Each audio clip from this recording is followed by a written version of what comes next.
Thank you, everyone, for joining us today on our, I believe, third, final, some might argue best event that we have sponsored here in Mountain View for Veterans Day activities. I'm here as a representative of our Veterans Network. I'm Rick Needham. I work in energy and sustainability. But here today, I'm really meant to kind of introduce Jake, who's our honored guest here today, wrote this awesome book, Take Command. I suggest reading it. It's got some really cool lessons, even like puts them in really bulletized form at the end, so if you really want to get through quickly, you can, but lots of really cool insights. This is, as I mentioned, a series of events that we have around Veterans Day. People sometimes get confused between Veterans Day and Memorial Day. So Memorial Day is meant to honor those who've fallen. Veterans Day is meant to honor those who've served. It actually started off as Armistice Day, which is based on the kind of the final day of World War I. It's changed names and dates a couple of times. After World War II, it changed a bit. But basically, it's a way of honoring those who've served. And we have a lot of people within Google who have served, a lot of people here today who have served both Jake and members of Team Rubicon. So it's an important day.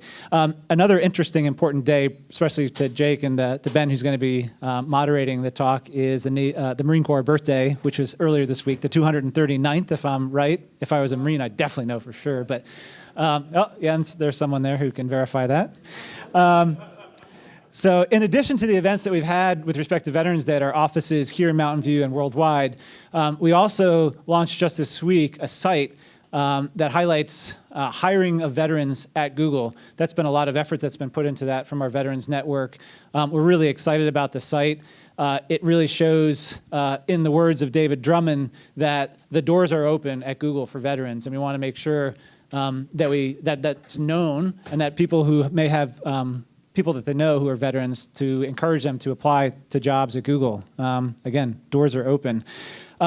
Here at Google, we recognize the value of diversity, and veterans is one of those communities that we certainly reach out to as a way of bolstering our own employee base and getting the perspective and the skills that they can bring to bear for our own business. The site, just in case you want to go there, is g.co/vets. So I would recommend going there. It's really cool.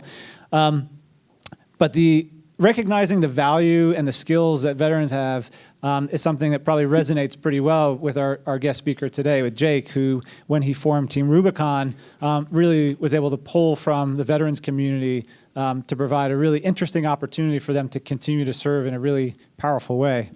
So before I talk a bit about Team Rubicon, first a little bit about Jake.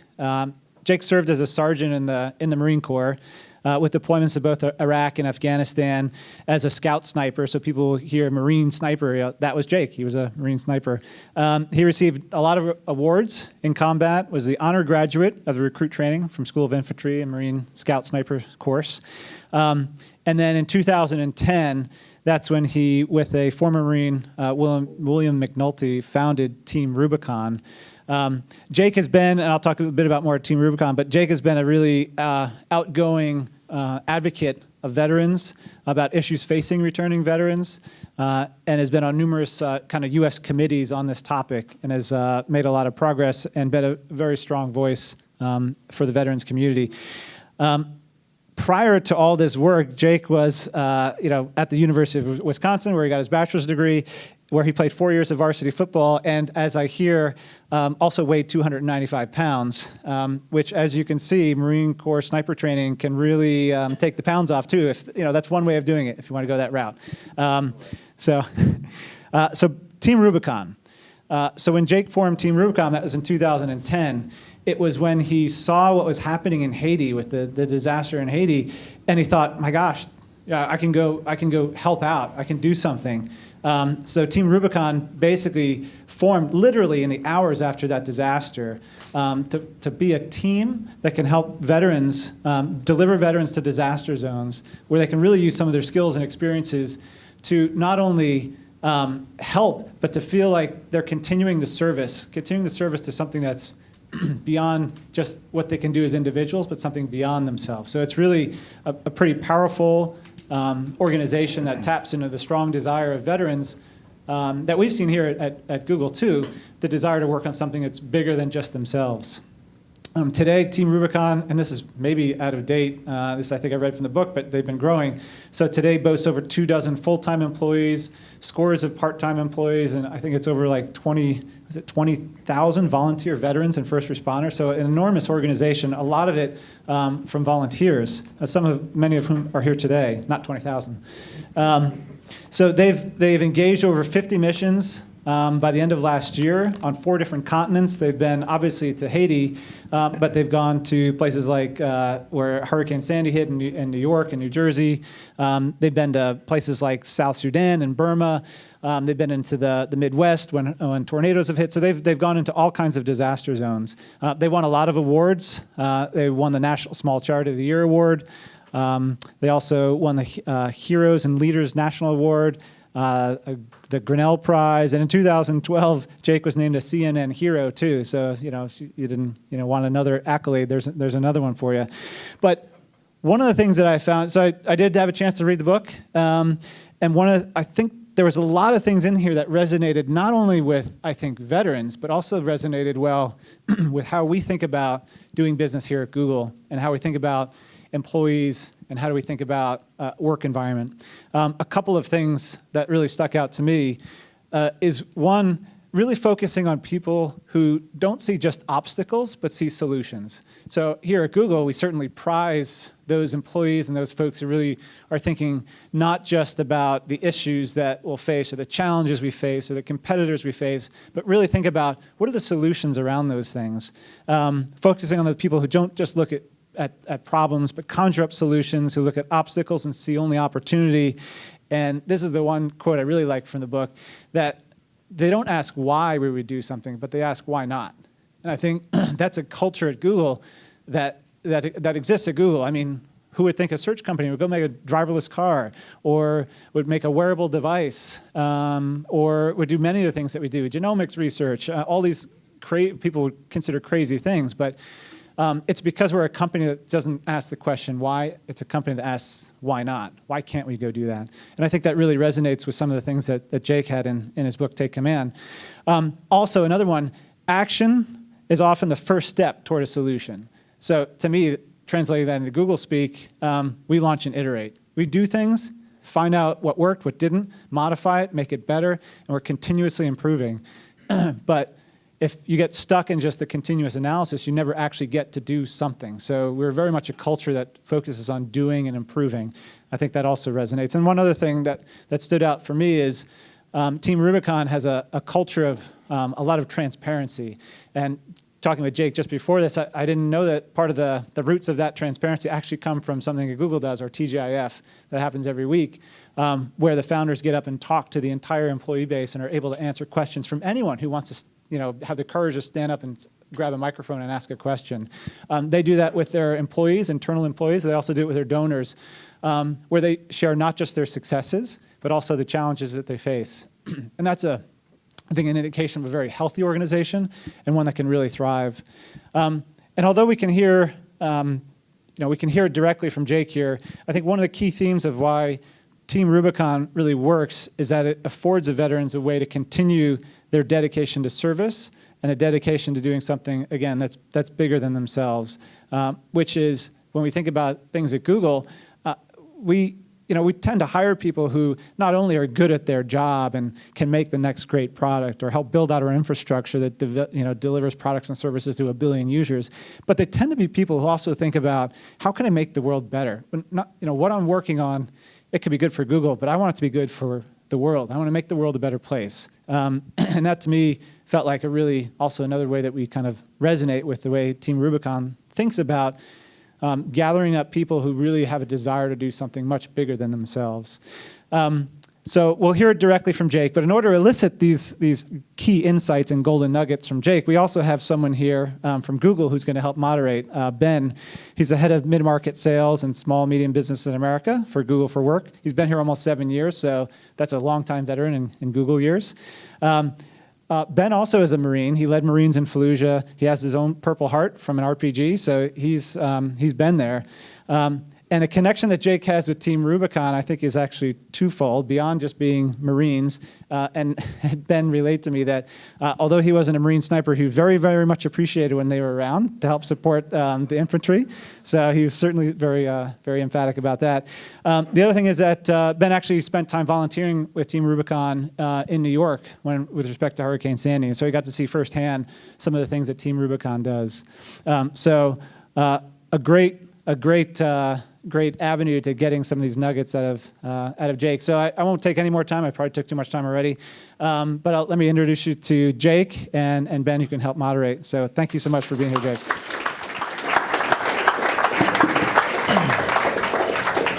Thanks, Rick. Appreciate it. I'll just ask Jake to start off. Please introduce yourself and then get into it. Yeah. All right. Jake Wood. How many people here are Team Rubicon volunteers? Awesome. Googlers, vet Googlers. All right. Well, thank you for your service. Hopefully we can turn all you guys into Team Rubicon volunteers by the end of this.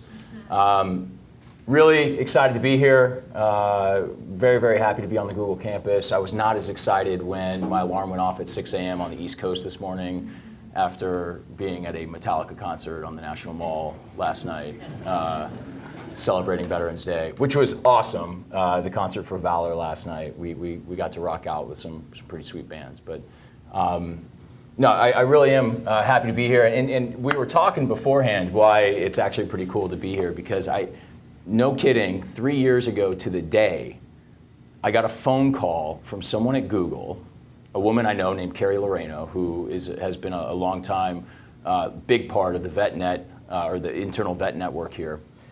And it was the day after Veterans Day 2011. I had just been at a Monday Night Football game between the Green Bay Packers and the Minnesota Vikings. I'm a huge Packers fan, so you can imagine the state of mind I was in.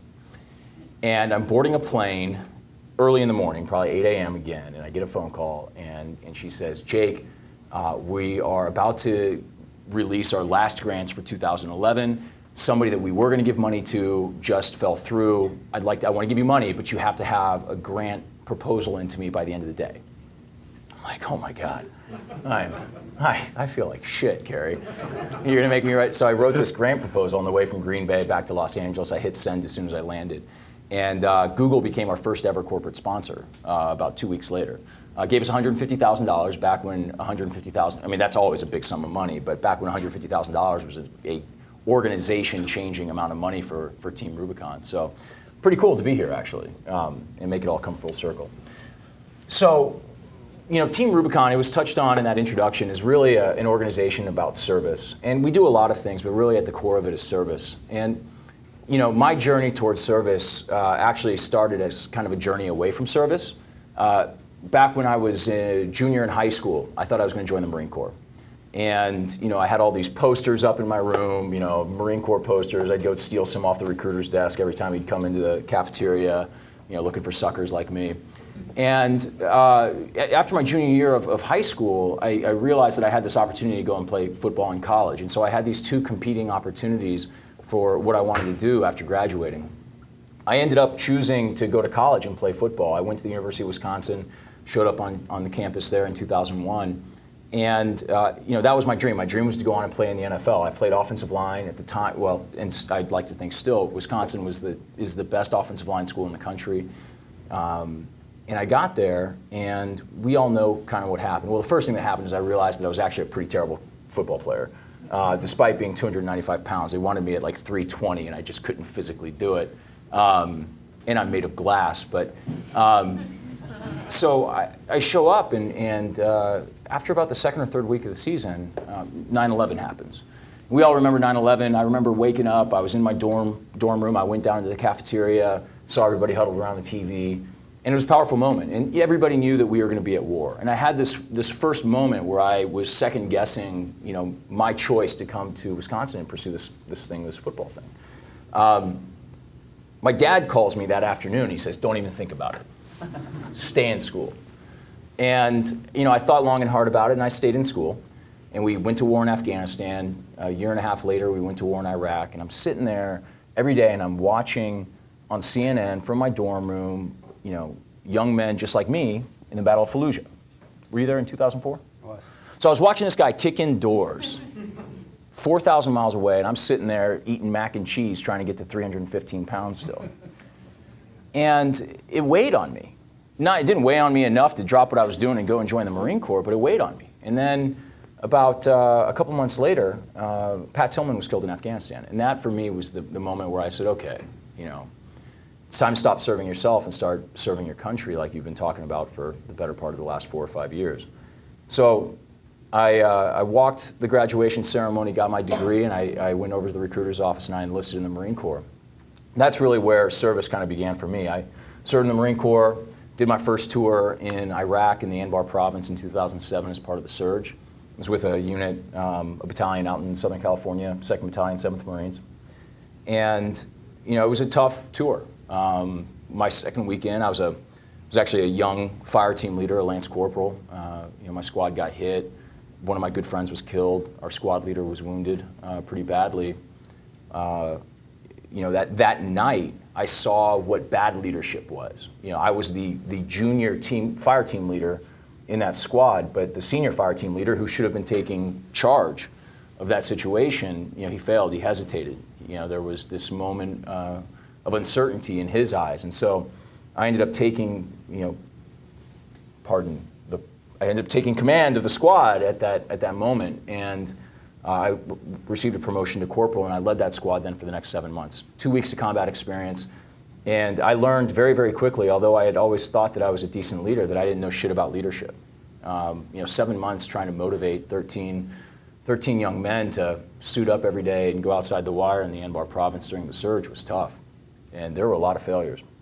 And it proved to continue to be a tough tour for 7 months, but I got back and I had a decision to make. I ended up choosing to go into the sniper platoon, trying out for and being selected to the sniper platoon, and had an opportunity a couple months later to go to sniper school, which is challenging. It's got the highest dropout rate in the Marine Corps. We started with 32 guys, and I think 15 or 16 of us graduated, and that's after a pretty cutthroat selection process to get there. And about a month after graduating from sniper school, my little 6-man team and within our platoon, we got deployed to Afghanistan. We got sent to the Helmand Valley.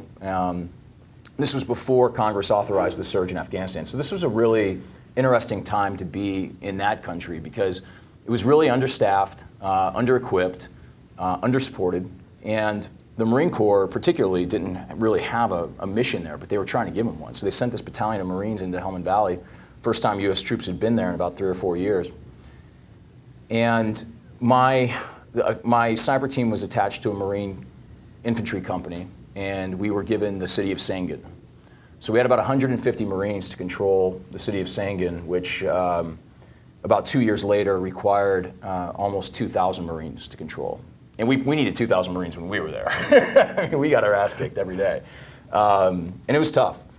Got back in 08 and decided to get out. I felt like I'd served. I felt like my service was over, rightfully so. I'd served honorably, done everything that I wanted to do in the Marine Corps. But it was a tough decision nonetheless. I mean, you're walking away from a mission that, although it was vague and ambiguous, was still incomplete nonetheless. And so it was a really tough call to get out at that point in time, but I got out in 09, wanted to be an entrepreneur, as if you can just go check a box and become an entrepreneur. But knew I needed to go and get some more schooling. It's tough to just come out as a Marine sniper and go and apply to, be an entrepreneur, right? So I started to apply to a bunch of different grad schools, and in January 2010, I got a rejection letter from Stanford, which sucked. And about 2 or 3 days later, the Haiti earthquake happened. So that kind of gets us to the point of the story. I had never thought in my life that I would work for a nonprofit. I'd always been service-minded. I did, different hunger drives during high school and things like that, but I never thought that I'd be in the nonprofit space at all. But I was sitting there and I was watching what was happening in Port-au-Prince, and it was my combat experience was still so recent, and so as I was sitting there, watching these images come across the TV, it was just like a second 9/11 moment. And this time I knew that I had the opportunity to really serve and have an impact. And so together with another Marine, actually a college friend of mine as well, who is now a Milwaukee firefighter, we organized this team of 8 people, and we got down to Port-au-Prince about 4 or 5 days after the earthquake. And didn't really know what we were going to do. Didn't have a solid plan. The only map we had going down there, I ripped off the back of a Wall Street Journal on the flight to Miami that had some arrows on it about where supply depots were inside Port-au-Prince. I mean, it was pretty rudimentary. And we didn't even know how we were going to get from the Dominican Republic into Haiti. We just knew that we weren't going to figure that out by Googling it. We'd have to get to the Dominican Republic to figure that out. So we end up getting there, and we crossed the border into Port-au-Prince, and for the next 3 weeks, we run medical triage clinics all across the city.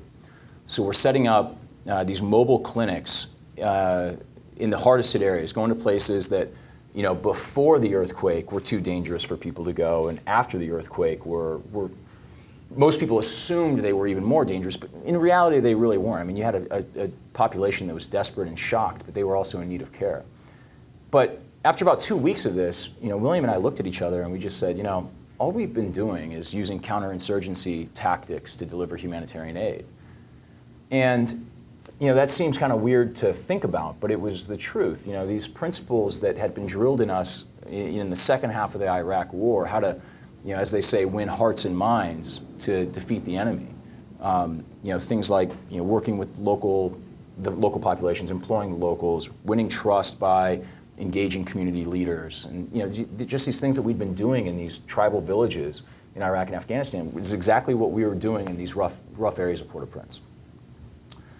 And so as we were thinking about that, we said, okay, well, let's see where we can take this. You saw in Haiti just how broken the disaster response industry is, right? It was slow. There was a lot of great innovation that came out of Port-au-Prince, but by and large, a lot of these organizations were ripe for, being overhauled. The tactics that they were using were antiquated. And so we said, okay, let's change disaster response. Let's build an organization that is capable of doing this quicker, better, more efficiently, more transparently.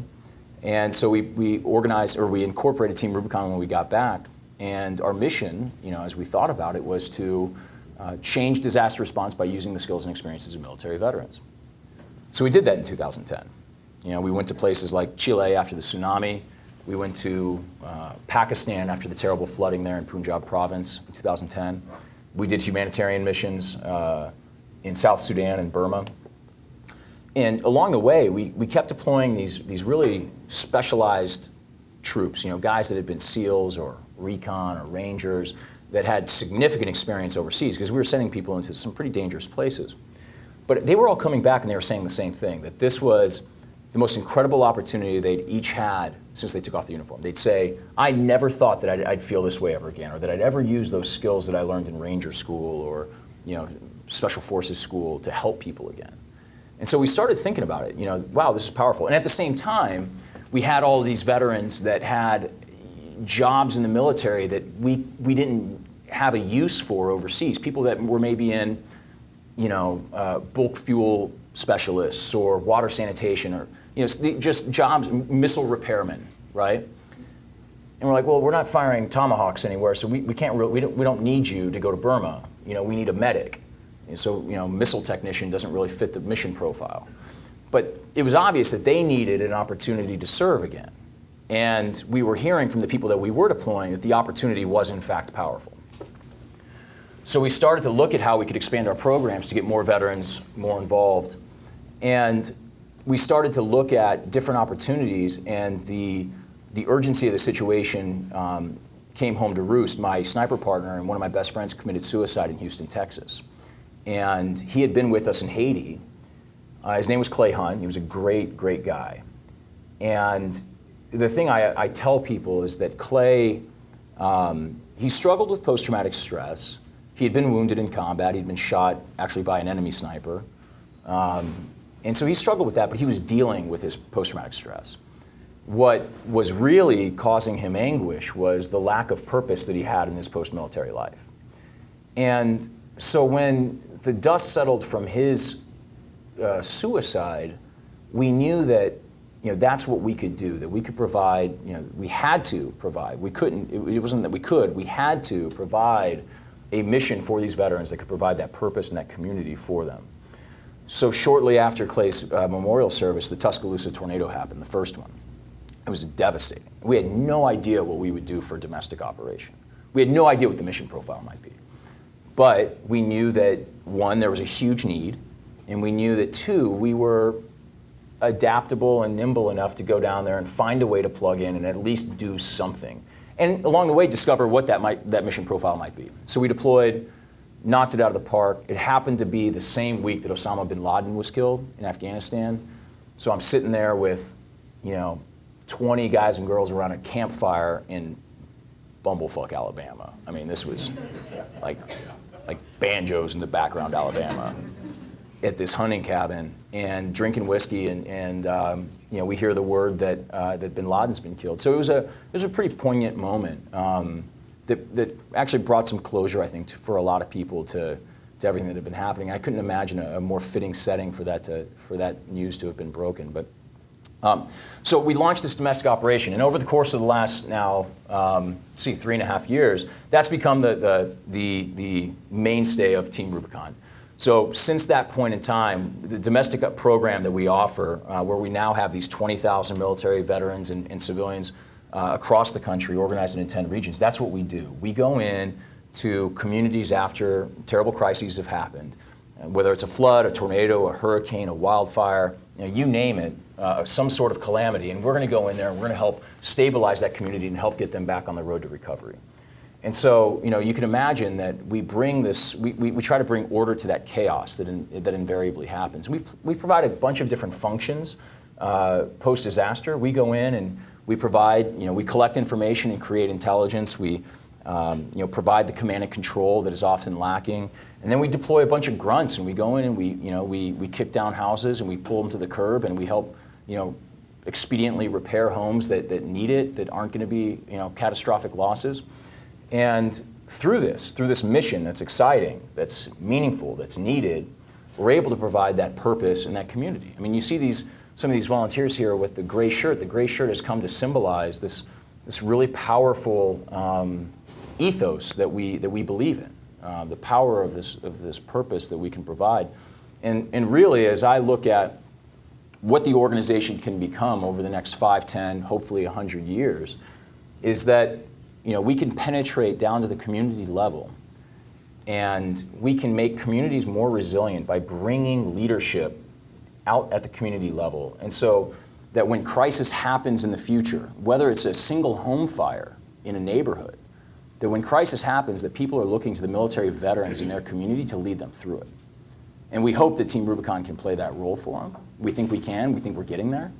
But that's really the kind of the long-term vision that we're thinking about. How can we get there? And so along the way, we've learned a lot. It's been the classic entrepreneurial journey. I mean, we've had fits and starts. We've made mistakes. We've hit some home runs. We've had dwindling cash flows and had to make really tough decisions. Hiring people, firing people, and it's been a challenge. I mentioned when I first was talking about Iraq that I thought that I was a good leader prior to Iraq, and I quickly learned with one explosion that I didn't know shit about leadership. I left the Marine Corps thinking that I was a good leader, and entrepreneurship slapped me in the face and said, you don't know shit about leadership. And so it's been another journey over the last 5 years, as we approach in the coming months our 5th year anniversary. But I think that some of the lessons that we've learned in building Team Rubicon, I think can translate. I think they can transcend just what we're doing, and that's what I tried capturing in the book. If anybody that's read it, thinks so, happy to hear that. But anyway, that's what we're doing. I want to kind of open it up to you then, I guess.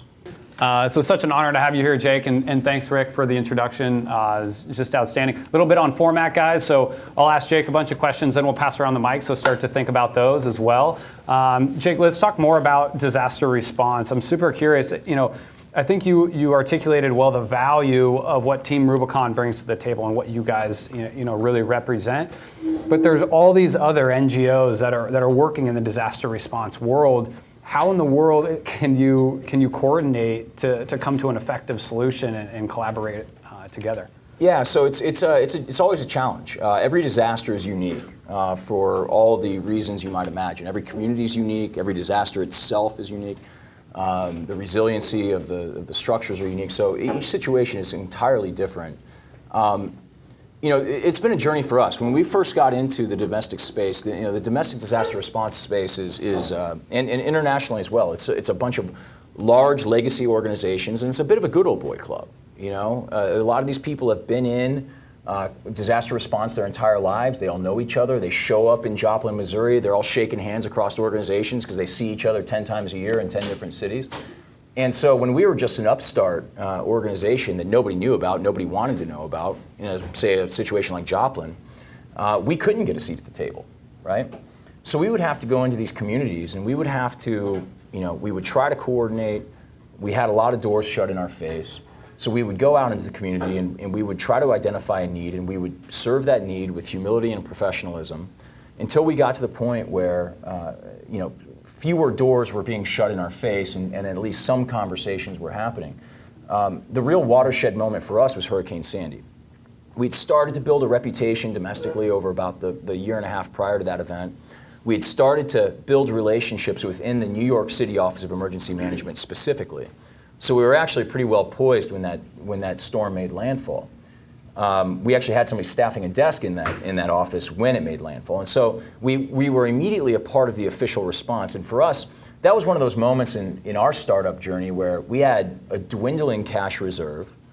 A week prior to Sandy hitting, I remember sitting down with our accountant and saying, okay, we got 2 or 3 months of cash left. What bills are we going to stop paying?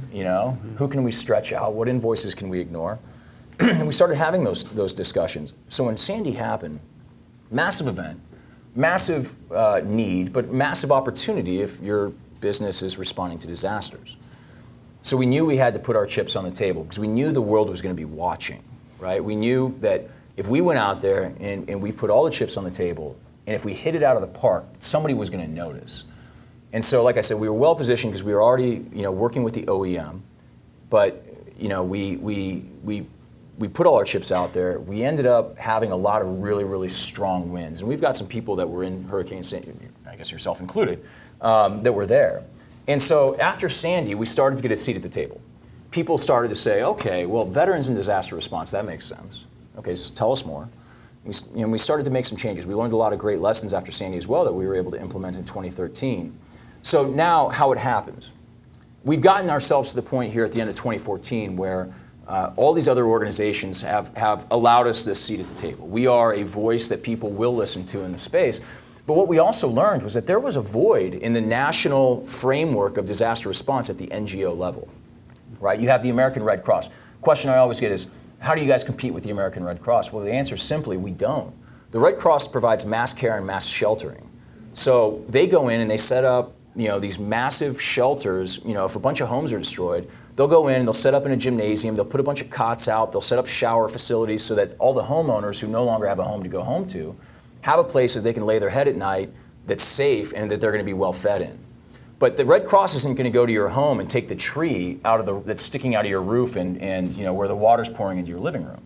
But nonetheless, you'll have people standing on their porch saying, where's FEMA and where's the Red Cross and why aren't they getting this tree out of my roof?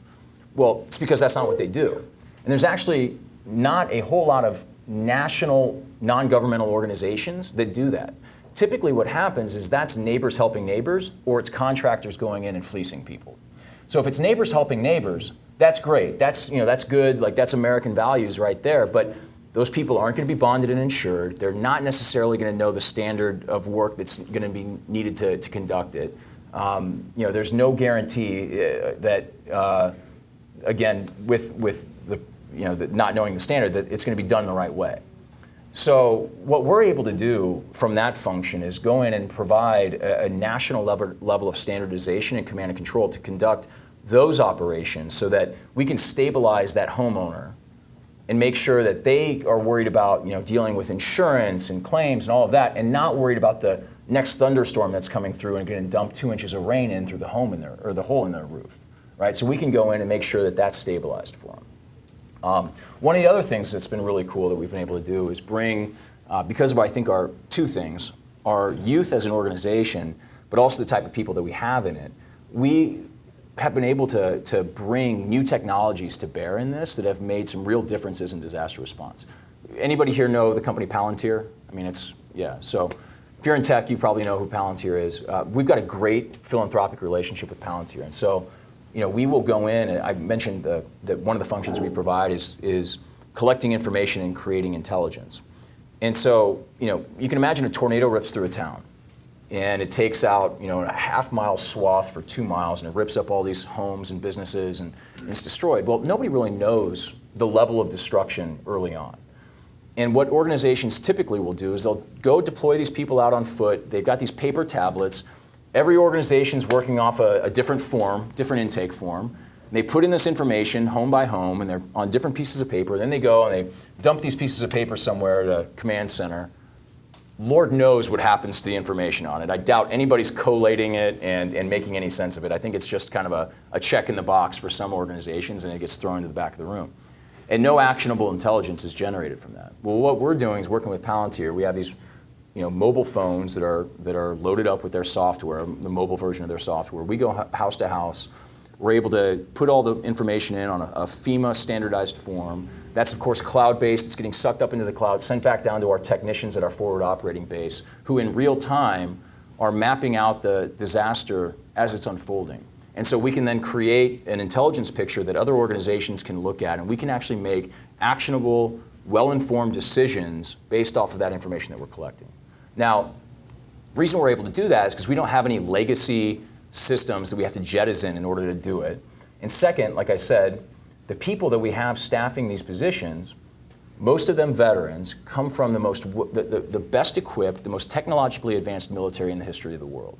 So, whereas if you're a sniper team on the battlefield in Afghanistan and you want to know what's going on, you call in a drone and you might have a snazzy little tablet that you're looking at a live feed of, right?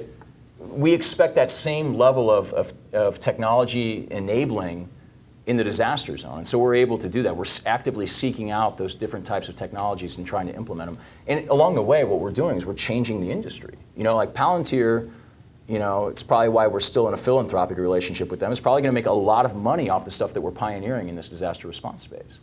And so if we can make some of these technology platforms ubiquitous across organizations, then we've done that part of changing disaster response. Long-winded answer to whatever the hell your question was. No, it's very cool what you guys are doing to really connect all these NGOs. You mentioned Hurricane Sandy, and yeah, I had the privilege to go with some folks from Google Veterans Network to help volunteer there. And I see some Google vets in the crowd as well. I'm actually not sure why we've had such a great turnout. Is it your celebrity status, or is it because we promised all of our vets beer? Yeah, we're standing between vets and beer, so it's a dangerous position. Yeah. But I think for me, I was able to see on the ground the benefit that the Team Rubicon folks were able to provide. But it was just chaos there, and just seeing, and walking the streets, the aftermath, it was like really moving and impactful. And I did see signs here and there, even in New Jersey where we were, that said, looters will be shot on site. I'm super curious, as you guys have done so many dozens of missions worldwide, how you evaluate the threat and whether to deploy or not from a physical security standpoint. Yeah, it's interesting. The first time I ever had a gun pointed at me was not after I joined the Marines. It was before, when I went down to Hurricane Katrina. That was my first taste in disaster response. I just went down there on a whim with a high school buddy and had a gun pulled on me by a guy near the shores of Lake Pontchartrain, because we had a truck with out-of-state license plates, right? Damn Yankee license plates at that. And he pulled a gun on us, and we got the hell out of there. But it happens. I think that one of the things that we can lean on is we have a uniform when we go out. Okay, so there's an instant level of credibility that comes with that. But the moment a homeowner learns that it's a military veteran-based organization, there's an instant level of trust. You look at polls that show different federal and U.S. institutions and the level of confidence that the public has in them. Obviously, the congressional trend line is trending downward if it's not rock bottom yet. But the one that's been steady at about I'll make up a number, it's well over 80%, is the US military. And so, listen, I served with a lot of shady guys and a lot of assholes, but by and large, for whatever reason, we got a pretty decent reputation. And so when you walk up and you have a uniform on and you say, hey, we're Team Rubicon, we're a veterans-based organization, we're here to help for free, it disarms people. And I will say, some of these guys have been on a lot more missions than I have. You'll have people just break down in tears instantly, at the thought of veterans coming to help them in their time of need. It's pretty powerful. It's pretty cool. That's awesome. And then when you're on the ground, there's some of these areas, you don't have power, or even getting food, water, or a decent night's sleep, I think could probably be a challenge for some of the volunteers, and it's very different from the day-to-day lives that we live every day. Can you talk a little bit about how you think strategically in that environment when it's hard not to think what am I just going to get, a pound cake or a lemon snack, pound cake, right? Yeah. So it's funny you say that, because we more often than not will have members complain that the deployment is too easy. The first time I heard that, I kid you not, we were doing this humanitarian intervention in South Sudan. We were partnered with an organization called International Medical Corps. They've been around since the 80s. They're a fantastic organization. And they go into the worst places in the world, and big. It's a $100 million organization based out of Los Angeles. And they wanted our veterans to help them in this refugee crisis that was blowing up in South Sudan. And so we were rotating teams of 5 to 8 over the course of about 5 months. And I got a call from the in-country director from International Medical Corps who said, your guys are crazy. They got here and they literally gave up their cots because they said that they felt bad that they were sleeping on cots and complaining that they weren't sleeping in the mud. And so yeah, Hurricane Sandy, if for anybody that was in New York, you couldn't get fuel. Water and power were challenging. We were sleeping in a massive unheated warehouse in Brooklyn in the middle of winter with another nor'easter coming in. It was getting down to in the 30s at night, and we had people sleeping on cots, nobody complaining, right? And what it is it's that feeling that you're back in it again. And there's something that's nostalgic about that. I think that the men and women that did that overseas, you never stopped complaining about it when you were sleeping, on a cot in Afghanistan or on the ground in Afghanistan. You never stopped complaining about it. But you get out and you like to think about how awesome you used to be when you were doing that, And so we can kind of give these people a taste of that again, But listen, I think it's also something that we pride ourselves on. You'll hear organizations say, oh, we're not going to go in, the hotel rooms are all sold out, we don't know where we're going to sleep our people. It's like, come on, there's people in need. You're telling me you would take a hotel room when there are people whose homes have been destroyed and might need it? I don't know if we've ever had somebody stay in a hotel room in the history of our organization. I don't know if we ever will. I feel bad enough that I'm sleeping in a hotel room tonight. I think for the benefit of the audience, Jake and I had a couple conversations in leading up to this, and I will say that never once did he talk about himself or his book. It was all about Team Rubicon, and I'm so inspired by that type of humble leadership. I'm curious for you, what inspires you today, and who inspires you? Oh man, the stories that. If you hang around Team Rubicon long enough, you'll hear stories that are just so inspirational. Part of the challenge of this organization growing and professionalizing is that I've started to get more and more isolated up at the top. And that's tough because, when I joined the Marines, I enlisted versus going officer because I wanted to be, in the mud. And that idea of kicking in the doors, leadership is what I wanted, and that's what I had in Haiti. I was leading a small team, in Port-au-Prince, and in Joplin, I was leading a small team in Joplin. I haven't been on a mission in 2 years, but I hear these stories that come out of them, and it's inspiring. We had a couple in Boulder, in Colorado. We were responding to the floods a year ago in Colorado. And those were freakish, those were 150-year floods.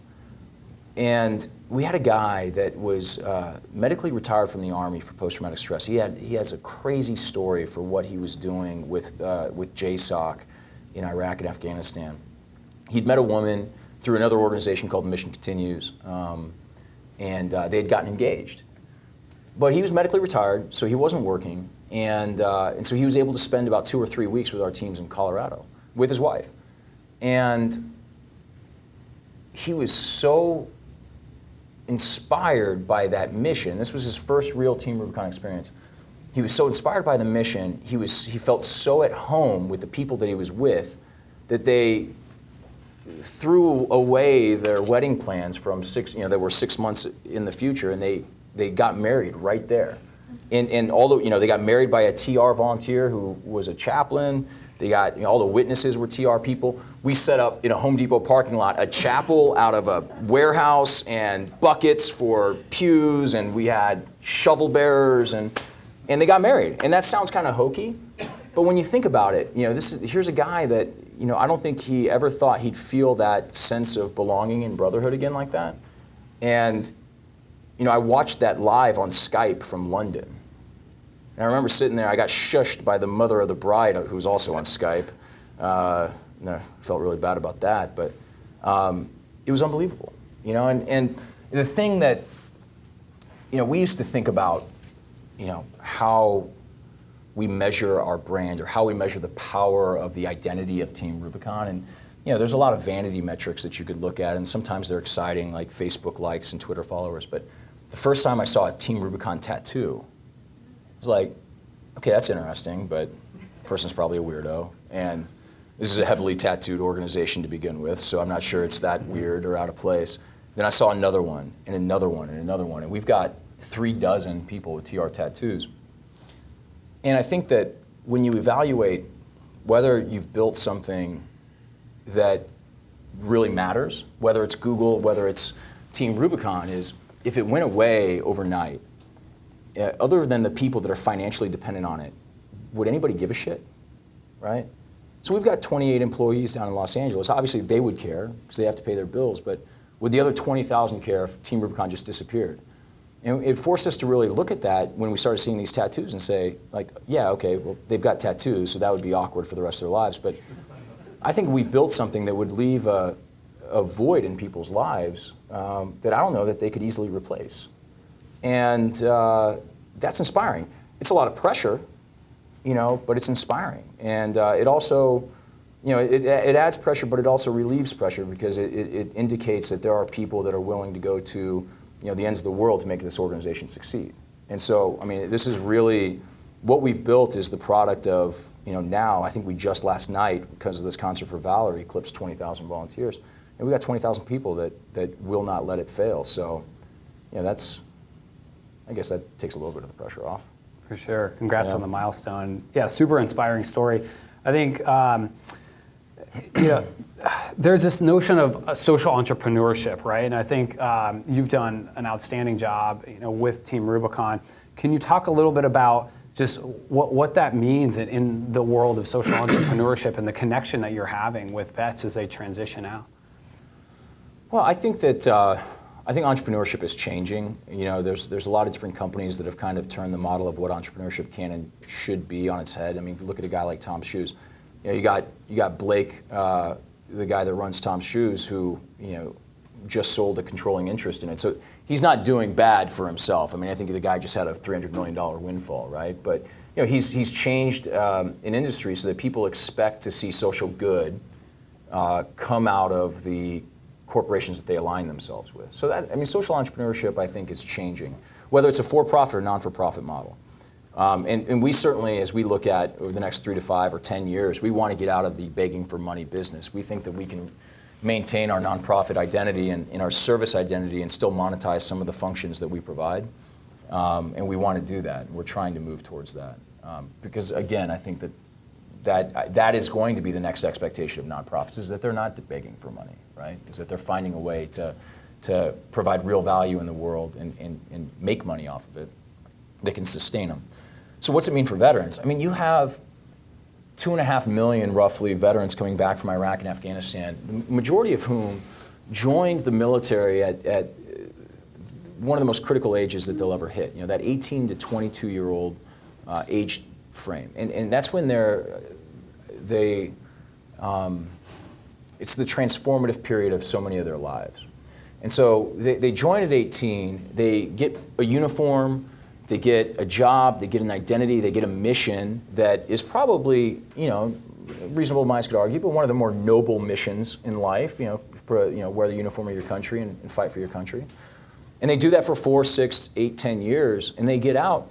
So many of them, became men, became women during that point in time, alongside other men and women experiencing the same thing. You rip them out of that, and you might give them a job. They might come and work for Google. Maybe they go and they're a mechanic in Portland. But does it have the same sense of purpose, and does it bring with them that same community? There's a reason why all of these Fortune 500 companies have all these veterans affinity groups, right? You guys like each other, right? You want to be around like-minded people again. So I don't think that. So I do think that social entrepreneurship and organizations like Team Rubicon, not just Team Rubicon, but like Team Rubicon, can really help fill that void, right? I mean, I talk about it as like a purpose cliff, right? You're 24 years old, you've been in the Army for 6 years, you get out, and so you got a job, but maybe it's menial, and you move back home. You're not with any of the people you served with. Your high school friends have all moved on, or they have their families, whatever it is. Where are you going to find your purpose in life? Whether you're veteran or civilian, having purpose in your life is the key to happiness. I think that the challenge for veterans is that they've had such a purposeful life. How do you maintain that post-military? That's the challenge, because it's perhaps the most purposeful life that you can lead. So you yank somebody out of that at 25 years old, it's a challenge. And I think that there's an opportunity for organizations like Team Rubicon, like Team Red, White, and Blue, and some others in the veteran space to come in and help fill that and shepherd people through that period and transition into the next period of their life. That's fantastic. And in the book, you talk about this a little bit as well. Something I loved about the book, it wasn't just about history or your experience or business. It was like really these common trends across all of them. I remember one business story you were telling about a hedge fund, private equity manager, and he was thinking, just extremely successful man, and he was thinking, I think I just want to quit my job and just do something more purposeful. Yeah. But in the end, your message and lesson from that, this decision he was going through, was you don't actually have to quit your job and join a nonprofit full time to have a purposeful life. Right. Can you talk about that? Are there roles for Googlers here and people outside of Team Rubicon to really make that connection? Yeah, absolutely. So this guy was one of our first major private donors. He's a great person. He's very religious. He's tithed at least 10% of his income for his entire life, and this guy makes a lot of money. So he's given a lot of it away every year. And he went to his pastor. He told me this story. He went to his pastor and he said, "I want to quit my job and become a youth minister." And this pastor said, "You're an idiot. You're giving me $500,000 a year. Leave it to the professionals. You keep making money, which is the only thing in the world that you're good at, and you keep giving it to me, and we'll do good with it." And he had to come to terms with that was his purpose, and he finds value in that, right?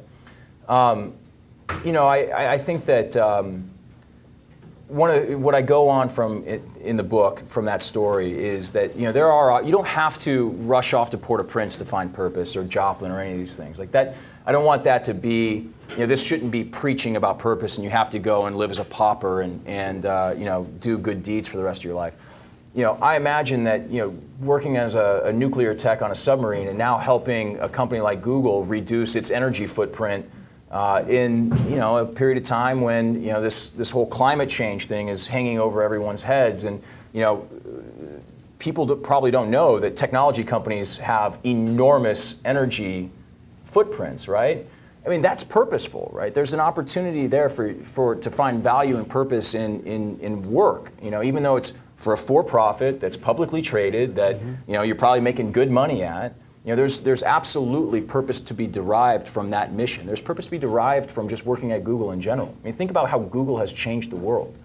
One, I can win any bet instantly because I can Google any of the answers that I think is right. But beyond that, I mean, Google has contributed to revolutions that are positive in parts of the country that never thought they'd see things like democracy before. So people that are working at Twitter can hang their hats on the Arab Spring, and so I think people just have to understand the value that they're bringing in the world and see that through the lens of purpose. But if you can't find it in your job, say you work in a meaningless job in a windowless basement cubicle, and you can't possibly find it, you probably should go coach a little league team or something, and get it somewhere. I think it's important. Awesome. Let's talk about teams a little bit. It sounds like you were a part of some great ones, really. As a collegiate athlete, in the Marine Corps, Team Rubicon. What do you think is the common thread? What makes a great team? I think it's, there's a lot. I mean, there's a lot to get into with teams. I think, though, if you have a vision that inspires everybody on the team, I mean, that's the most basic tenet. You have to have a vision that everyone on that team aspires to accomplishing. I think that we have that at Team Rubicon. It took, it's moved a little bit. It's changed. It's evolved. But at the end of the day, I think that we have people that have bought into the vision of what we're trying to do. And so, good teams need great leaders. Great teams require them. But at the end of the day, that leader's really only there to articulate that vision and that mission and continue to put it out in front of people's eyes so they see it every single day and they're working and aspiring towards it. Other than that, get out of the way and let the team do it. So I think that if I had to boil it down into one thing, it would be vision. But there's a lot that goes into building teams. I talk a lot about it extensively in one of the chapters. But I mean, the thing that when I go and I talk to companies, that I most often talk about is building teams. So there's a lot that goes into it. We don't have the perfect recipe. We're still tweaking it, but I think we've got a hell of a team. And getting the right people on the bus, right? Yeah. I mean, Jim Collins, sold 20 billion copies of a book talking about building teams. So, yeah. Absolutely. So I think we all have stress in our day-to-day, and you've certainly seen your fair share. I'm curious how you're able to just kind of rise above and navigate the ambiguity and really take command. Man, that's what Sniper School is really designed to drill out of you is the ability to handle stress, rise above stress, see things clearly. One of the things I talk about is I actually learned prior to Sniper School from my old football coach at Wisconsin, who used to scream it all the time, but he used to say, control the controllables, right? Which probably isn't even proper English, I'm not sure, but he'd say, control the controllables. And he would say it in the context of football games where you were facing things outside of your control, be it weather. We played at Wisconsin. We played in a lot of bad weather games, whether rain or snow or sleet. It's easy for teams or for players to dwell on those things. Oh, man, it's raining out. My cleats are going to slide on the grass. The ball's going to be slippery, all this stuff. Well, shit, if you spend all your time worried about all those things that you can worry about that till the cows come home, you are not going to change the fact that ball's going to be wet. So, draining your mental faculties on that instead of thinking about, okay, so how are we going to execute? Because that's something we can control. How are we going to maintain a positive attitude? All these other things. I think that's the not focusing on the controllables is the quickest way to fall back into the fray, right? It's maybe not the key to rising above it, but it's the key to falling back into it if you find yourself above it. So. I think that's always critical. I often find myself in stressful situations yelling at people to stop worrying about those fringe concerns that are beyond their control. Because, this is just my personal opinion, I think that people, they focus on those things when they're scared about the entirety of the situation, right? And they kind of hide behind those uncontrollables. People that really succeed in ambiguous situations are the people that just go after and attack the things that they can actually influence. So that's one of the things that, when I found myself in really bad situations, and not just, bad situation like, Afghanistan, but just bad situation, like in business. It's hey, stop worrying about that. Focus on that is our singular problem right now. All these other 10 things, hey, they suck. That's our problem. And that's the one we can control. And that's the one we can control. So focus everything on that. Great advice. So I'll have one more question here for Jake. Please start passing around the mic, thinking about your questions. At Google, we're big on moonshots and thinking 10x and what that I thought you were like. going to say moonshine, sorry. Wow, it's gonna get We haven't weird. gotten into the moonshine business, but really thinking of what that ideal solution is. And I'm curious.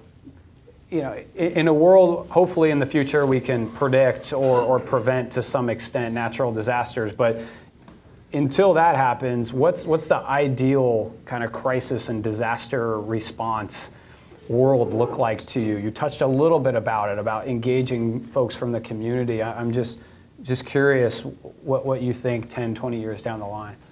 Well, the buzzword in the industry right now is resiliency. And so that touches on everything from infrastructure resiliency to community and behavioral resiliency after disasters.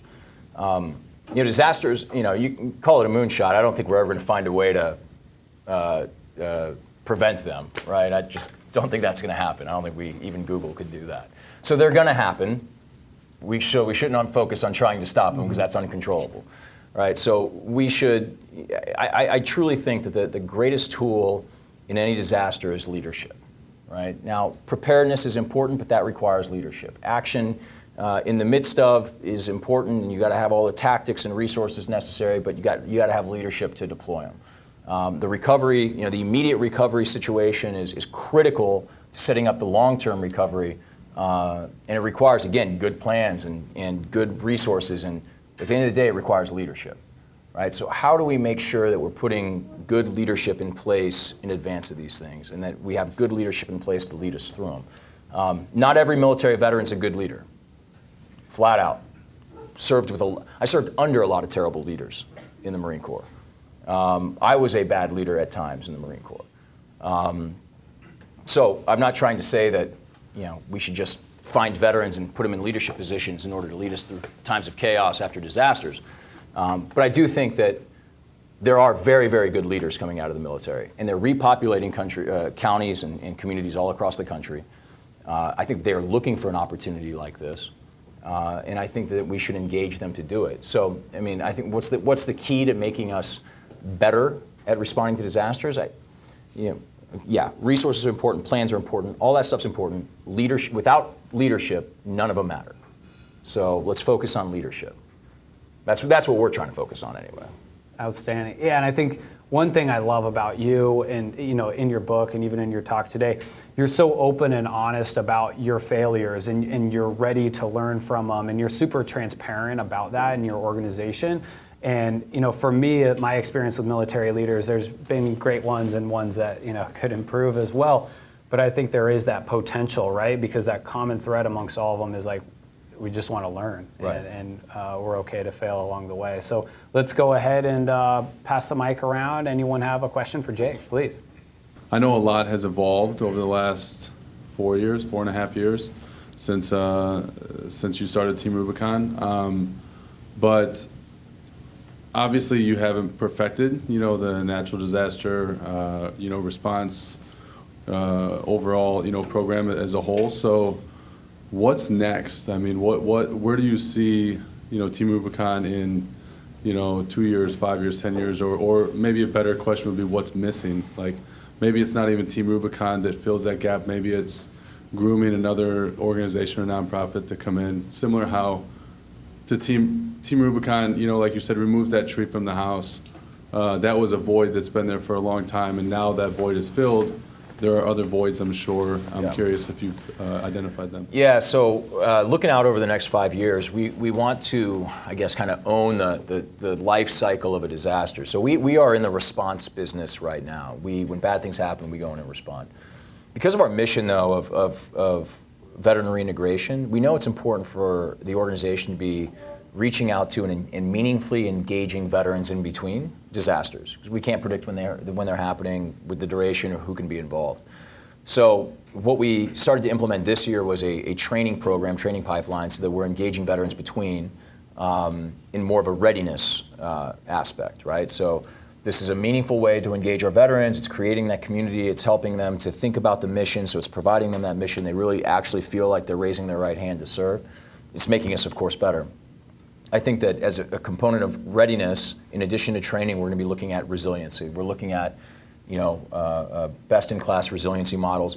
The one that we are really in love with is one based out of Mira Loma here up in San Francisco, that we're really looking at how we can take that framework and rubber stamp it in cities and communities across the country. So that's going to be an important, I think, next phase. The phase that I think is exciting for a lot of people to think about is that third leg or that third part of the wheel in disaster's life cycle, which is recovery. We don't do any long-term recovery right now. So we take that tree out of the house, we'll patch it up, but we're not going to repair the roof. That requires, real skills. I mean, you have to, carpentry, roofing, things that are resource intensive, certification intensive, things like that. But it provides for us an opportunity to have a long-term engagement with a certain portion of our membership base. It also provides us with an opportunity to get into an employment aspect. I think one of the tragedies of the initial rollout of the post 9/11 GI Bill was that it didn't allow veterans to take it and go to trade schools. It forced veterans into 4-year college programs. It's since changed, but what that did was it sent veterans who were probably not suited for college for a variety of reasons. Not everybody is. I think it's one of the great tragedies of our education system that we try to make everybody think they have to go to college to be successful. So I think that there's a real opportunity to engage transitioning veterans in the trade crafts. I think that we can do that and do it under the auspices of more of a recovery battalion, right? And so we can send in our response team, stabilize the community, and then we'll bring in these men and women who are learning real trade skills to come in and help get a federal or state contract to help with the long-term 6 to 12 month recovery phase. It's real, meaningful work opportunities, employment opportunities, and hopefully we could work with organizations to have employment transition to full-time careers afterwards. But it solves, in my opinion, a couple of social issues. It addresses veterans' unemployment, transition training, but also this void in real necessary trade skills that's happening in this country. Aside from the veteran issue, that's a real problem in this country. And we're not going to tackle it. I mean, we're talking about maybe a couple hundred, if not maybe 1,000 veterans a year, but I think it's more of the philosophy behind it. So that's, I guess, an example of what we're looking at over the next 5 years. So you touched on briefly about the challenges early on dealing with more powerful NGOs and getting a seat at the table. And during Hurricane Sandy, that was like your kind of breaking point. Can you expand a little bit about how your organization overcame the large barrier to entry and become a respected NGO? Yeah, it's still a journey. I think that we're doing a really good job of it now. But we had to treat every opportunity, every disaster we responded to prior to Sandy like it was our Super Bowl, right? And that meant going all in on each one of them. That meant trying to be as professional as possible and as humble as possible, right? So what we would do is we'd walk into a community. We'd go into a community and we'd find the person in charge. He would have no idea who we are. We'd walk up, our incident leader would walk up and say, hey, I'm Jake Wood, I'm from Team Rubicon. Here's how many people I have. They're mostly military veterans, which again, instantly at least, okay, now they're intrigued, they're gonna listen to you. Here's what we can do for you. You could have us go, take care of this neighborhood over here, or you can tell us to go shovel shit. If you tell us to go shovel shit, we'll be the best shit shovelers you've ever seen. And we meant it, right? We would be willing to take on any task that was given to us. And most people, once they found out that we had young, strong, able-bodied vets, chances are that it was a police chief or a fire chief that we were talking to. Good chance that person was a vet, his or herself. So there was that level of familiarity there. We weren't just another church group that was a bunch of 14-year-olds led by a 24-year-old youth minister. Nobody, no calluses on anybody's hands, never worked an honest day in their lives. So I think we were a breath of fresh air. But that being said, a lot of people still didn't want to trust us at the beginning. You know, you're talking about communities that are very vulnerable. Looters are a problem in these situations. People that are coming in and scheming people with bad contracts are a problem. So it was challenging, but you know, it was approaching the industry with humility and professionalism. You know, and it's weird because I don't really consider us a humble organization. You know, social media, we like to be very boastful of what we do. I think we toe the line pretty well, but you know, we're humble when we need to be. And I think that kind of comes back to, you know, a little bit of that military tradition, right? You know, I was a sergeant in the Marine Corps and on the enlisted side, but every once in a while I'd have to go up to the battalion commander and sell a mission, you know, in Afghanistan. You have to know how to walk up to somebody that's in a position of authority, you know, and be deferential, but also be, you know, strong in your conviction and able to articulate why, you know, here's why we need to do something. And I'm not unique in having that experience in the military. A lot of these young men and women had the same thing. So I think that served us well. Hi, Jake. So one of the questions I have is, as a former Marine, we all know that hurry up and wait is something that it's just instilled in us. We're ready to go, and we're just sitting around waiting. I've been involved now for 6 months, and one of the things I notice is that there's not enough natural disasters, thank God, for all of us to get deployed. And I know that the organization's grown really, really fast. How fast do you see it continuing to grow?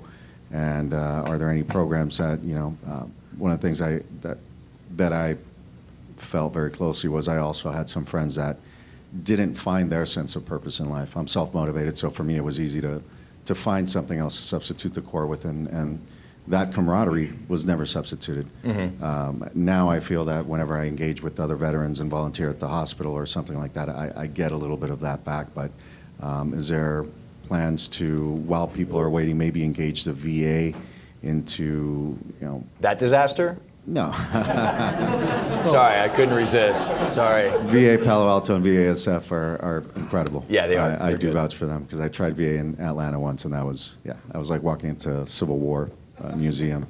But regardless of that, just engaging some maybe psychologists or professionals in therapy to actually engage the groups and the teams and the people that are joining in as a group grows really fast, and we're sitting around waiting for the next possibility to volunteer. Yeah, so I'll actually challenge your premise and say that there are plenty of disasters happening every day in this country. We currently don't have the systems or capacity to respond to them. So we aren't currently constrained by the number of disasters that are taking place.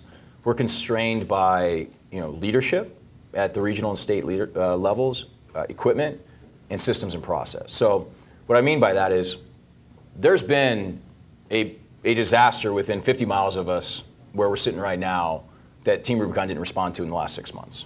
Be it a wildfire, a small flood that just didn't make the San Francisco Chronicle, or a lost hiker, right? And so what Team Rubicon needs to do is engage leadership, continue to engage leadership at as low a level as possible. That requires time because it requires systems and process in order to hold accountability, and it requires standards to hold people accountable to. And we're still developing those things, right? I mean, you'll ask some of the people who have been around for a little bit longer than others, and we've come a long way in the last 18 or 24 months. So the first thing I'll say is that you'll be surprised, I think, over the next 12 months, the disasters that you never realized were happening in your own backyard. And you'll find yourself responding to them. I never knew the disasters were happening until, and now I get a threat briefing every morning when I wake up from our planning section. But so that's the first thing. I think what you'll find is that there are plenty of opportunities of tragedy and crisis around the country happening every single day in states and communities all across the country. The second thing is, yeah, absolutely. I mean, we are engaging other organizations. We've got a great relationship with Team Red, White, and Blue. There's a representative back here. We think physical fitness is a core pillar of preparation, on a personal level. And obviously, we're deploying people into, sometimes more tough than other situations, where physical fitness and capability is important. I think that there's real value in that. We have a great relationship with a mental health organization called Give an Hour, and we're placing given our points of contacts or liaisons within each of the regions, hopefully at the state level over the course of the next 18 months, depending on funding, so that we have that bridge. And what we're doing is we're deploying those mental health professionals alongside our teams into communities. Kind of the stated objective there is that they are there for the people whose lives have been devastated by the disaster. But of course, if our people want to bend their ear at the end of the night, that's okay. And in between missions as well. So, we're big believers in maintaining a core focus on what we're doing. You'll hear us up at headquarters say that, do what you do best, partner for the rest. So we're not going to get into designing a bunch of programming that isn't core to what we do, but we want to partner with great organizations who can help fill that void. I think Team Red, White, and Blue being a great example. Does that answer your question? I have another growth question. So one of the challenges here at Google is how do we grow but also stay very nimble and creative and flexible, and running an organization that prides itself on response time and where hours make such a huge difference. How do you guys grow but stay nimble, and then how do you maybe leverage technology to kind of help get spun up before a disaster strikes, whether through modeling or things like that? Yeah, I think it's a great question. I'd love to turn it around to some of the senior executives at Google to ask how you guys have done it. We battle that question all the time. We have leaders within our organization who have questioned the direction the organization's going at times. When we were going to places like Joplin, we were rushing in there, 15 guys, a couple of chainsaws, 24 hours after that thing hit. We'd stick around for 4, 5, 6, 7 days before somebody kicked us out, and then we'd go home. Okay, well, we got there, and we prided ourselves on being there in 24 hours. Now, it might take us 72 hours to go to that same operation. The reason is that we're liaising with government officials, we're making sure that we've got, laying the groundwork for a forward operating base, and we'll hear criticisms from people saying, well, why aren't we getting in there? Why aren't we getting in there? And we have to, how I'll respond or how we will respond is that we're not looking for speed's sake. There's such a thing as just simply going after speed for the sake of vanity. We're not going into Joplin to do search and rescue or life safety operations. We're going in to stabilize people's homes. And 72 hours, the difference between 24 and 72 hours is really negligible. But the foundation that we're able to lay over those 72 hours allows us to stay for 2, 3, 4 weeks instead of 2, 3, 4 days. And so when you balance out, okay, what is the net good that has come of this? Okay, I think the 72 hours is still quick. We're still bridging a gap in that response. But that extra 48 hours doesn't really matter. So, but it is a challenge. I think what it requires is, in the military you talk about the strategic corporal, at least in the Marine Corps. And the strategic corporal was this concept that came out in the mid-90s. General Krulak was talking with some pretty high level of prescience that in some war in the future, we'd have to rely on a corporal to make these critical 4-block warfare decisions on the grounds in some unforeseen country that we don't know. Well, fast forward 10 years from when he said that, and we're in Iraq and we're relying on the strategic corporal in the streets of Baghdad. And so the reason why that's important is because the ability for a general to trust a corporal who's probably 19 years old, maybe has a high school diploma, certainly probably does not have a college degree. The reason a 4-star general can trust that 19-year-old fire team leader with making a critical decision that has implications that are theater-wide, whether to shoot that speeding car coming at them, whether to hand out $1,000 cash to some guy who claims that a missile killed his donkey, you have to trust that they understand, one, the mission, the method of getting there, and the importance of every decision they make, and what the standard is for success along the way, right? In the book I talk about commander's intent. It's something that we talk about all the time. Articulating what we want to see accomplished, what that end state looks like, then allowing people to accomplish it, right, on their own, with their own strategies, with their own tactics. That's what we're working towards. But what it requires is at least a general framework for how we do everything. Right? Once you have that loose framework in place, some people call that bureaucracy, but listen, at the end of the day, bureaucracy can either liberate you or it can burden you down. If you use bureaucracy to eliminate the thinking or the decisions that you shouldn't be spending time and mental energy on, then it liberates you. If you hide behind bureaucracy, then it's burdening you, right? So you can look at the framework for decision making one of two ways, and it really depends on the type of leader that you are. So we're trying to build a framework, and we're trying to recruit leaders that use bureaucracy to liberate their decision making versus something that they're going to hide behind. And if you're hiding behind bureaucracy and process, then you're probably not going to last a whole long time in Team Rubicon. So, and technology is critical at every layer of what we do. We're bringing in some really awesome technology, and we're in the implementation phase for a lot of really, really cool things. Things like we've got this new software platform that's a tracking tool, and it's nothing groundbreaking, but it basically is allowing us to dispatch guys and girls from across the country to an incident and track them in real time as they're getting to the rally point, and making sure that we have full accountability and able to see on a battle map where everybody is at every single time, and they instantly fall in credentialed to their hierarchy. I mean, it's pretty cool stuff. A couple of innovative fire departments are using it, but we're the first nonprofit organization to start adopting it. And so, what that allows you to do is let people loose, because I know that I can just log onto my computer and have instant accountability. So that's one less thing that I have to worry about, right? So, technology is just critical. It is. Awesome. Well, to wrap it up, I want to say I'm so thankful to have such an honorable guest and a wonderful organization. So if you're a part of Team Rubicon, please do stand up now. I think, we'd all love to thank you. What you guys do for our veteran community and for our world is just simply unbelievable. So please join me in welcoming them. Give a round of applause.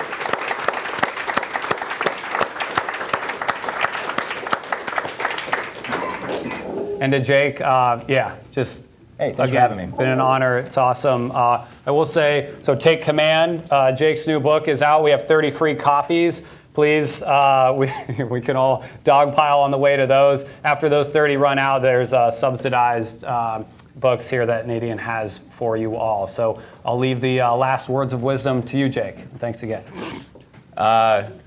The Team Rubicon people are probably going to rush the bar pretty soon, so the line for the books will be pretty short. Just so as you think tactically about how you want to do things. No, I really appreciate the opportunity. To think that 3 years ago I was the hungover guy on a Delta flight trying to pound out a grant proposal is pretty interesting, actually, pretty timely.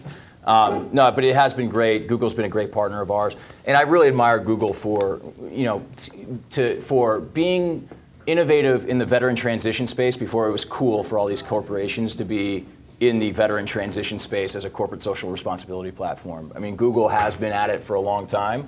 I think that's pretty cool. I think it's something you guys should hang your hats on. And on top of that, Google is just a very responsible company, in society, and you guys should all be really proud and honored to work here. I would be remiss if I left without saying that as a nonprofit, we are always looking for financial support. We just got done running a campaign that ended yesterday called 1111, trying to encourage people to donate $11 a month. Don't want to be a car salesman up here, but if at the end of the year you're looking for a good organization to put your money to work, we think that we put it to work as well as anybody else. So we'd love to have your support. And more importantly, we'd love for you guys to sign up, because we are not just exclusively a veterans organization. We have a ton of civilians that work alongside our vets every day.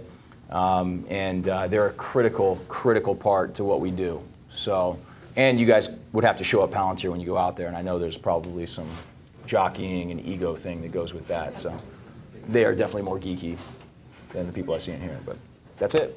Awesome. Thanks, Jake. Really appreciate it.